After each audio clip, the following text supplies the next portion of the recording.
Today we did an organized private tour from the port in Livorno, which is unremarkable, to Florence, and after that we stopped off on the way back in Pisa to see the Leaning Tower.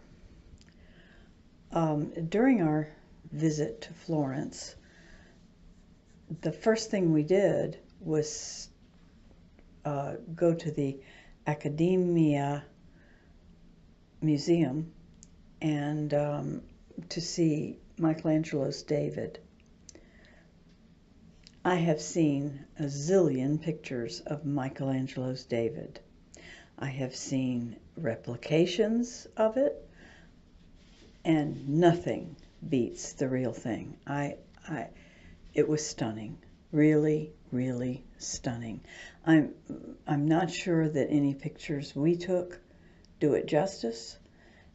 The problem is trying to share the sheer size of the thing and the detail involved. The place where it is in the museum was specially built just to house that statue, and there's a skylight overhead put in place because the statue was intended to sit in a courtyard, and in fact did sit in a courtyard for 300 years until they just began to realize that it wasn't going to survive there, and it was going to get seriously damaged, especially once the internal combustion engine was invented, and so it began to be affected by pollution. So they built a special room for it, and they put the skylight in so that the natural light comes in and illuminates the thing in the way it was intended to be seen from the beginning. It's truly remarkable. And when you consider that Michelangelo was he was a very young man in his 20s when he did this, it's even more remarkable. Another interesting thing about it is that the statue itself, even though it is a statue of a religious myth, the story of David and killing the giant Goliath, it really didn't stand for that. During the centuries when it was in the courtyard, that courtyard is the seat of Florence's government. The building it stood in front of was the place where government administration was. And during all that time, Florence wasn't a city in Italy. Florence was actually a city-state and had its own government and its own army and its own everything. And the David statue represented more about how this young man, a teenager at the time, the myth, according to the myth, conquered this massive enemy using his brains, not his brawn. And so it was supposed to represent in the minds of the people that Florence could be this commercial and economic powerhouse using brains and not brawn, not power, military power, but financial, economic, and artistic power. And I found that kind of interesting. We went on through Florence and saw the place where the Medici family was based. The Medici's big, well-known Florence I don't know how you say that, but family from Florence that virtually invented banking. And when you get rich enough to loan money to the Pope, you've kind of arrived.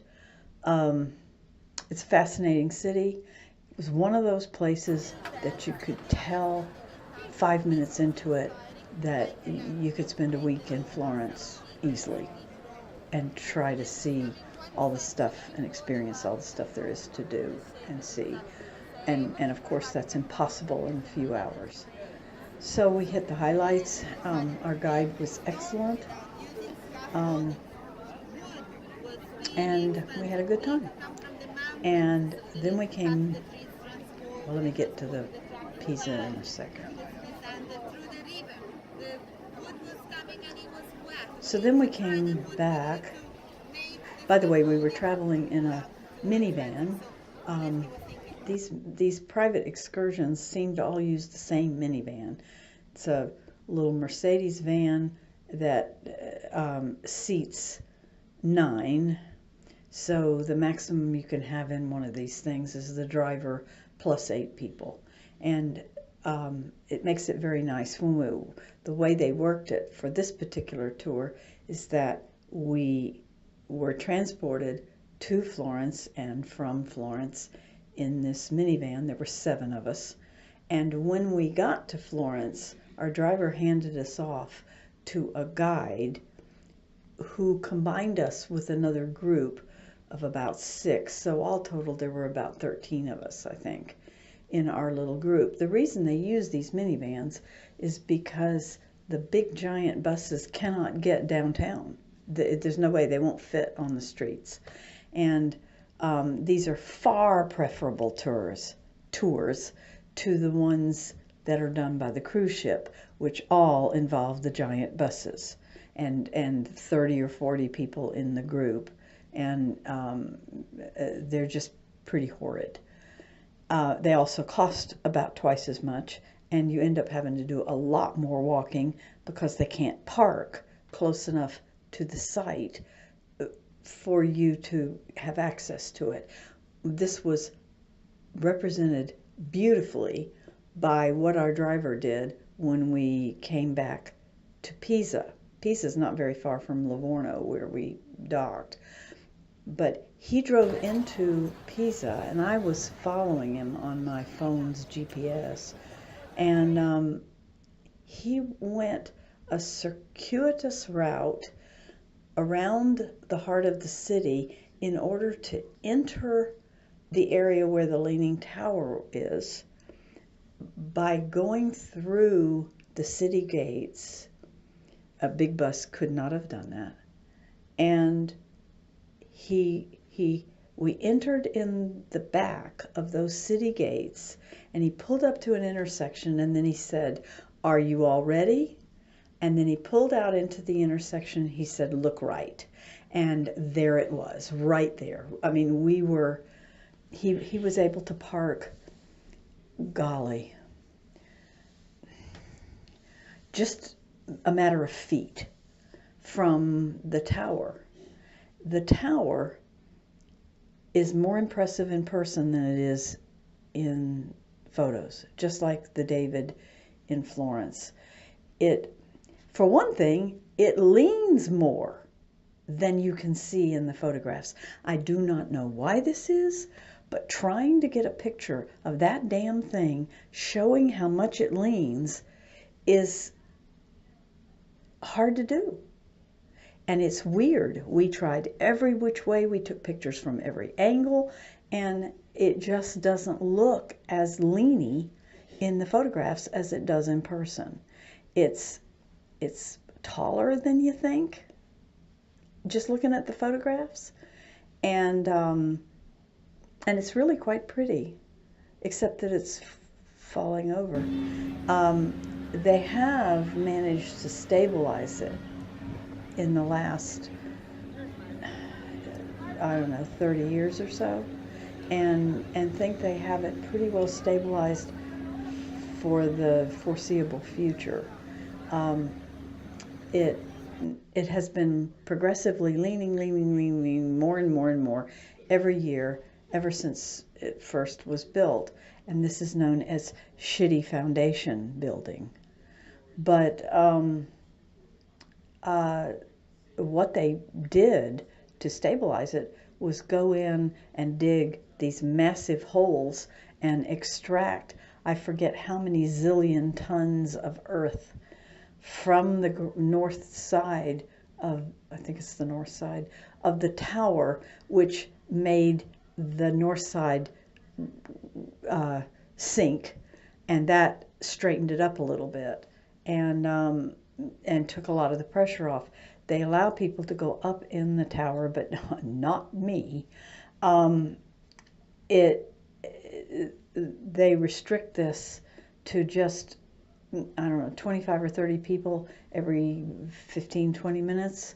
And you're allowed a certain amount of time up there, and then you got to come back down to let somebody else up, because they can't have it open to the public, because the massive numbers of people would put such vibrations on the building, because you have to climb stairs to do this, that the thing would probably fall over. So they have measured what they believe the building will tolerate, and that's the number of people they allow up, no more. It is the bell tower for a church. We did not bother with the inside of the church because, goddamn, I'm so sick of the inside of churches. But the outside is fairly impressive. It's a big building. It's on a big open green area, and they won't let you on the grass because they want to keep it grass and not have it be stomped to death. Surrounding the tower are 5 million people, all trying to take those stupid pictures showing them propping up the tower. That's all anyone does, is try to take those pictures. It's laughable. But anyhow, we had a nice little while there and were able to see it, and then the driver took us right back to our ship. And all in all, a very good day. We had a nice time. And tomorrow we dock in Civitavecchia, and we'll have completed the first leg of this voyage. So we're halfway through our first cruise, and a whole lot of people will be getting off, and a whole lot of other people will be getting on.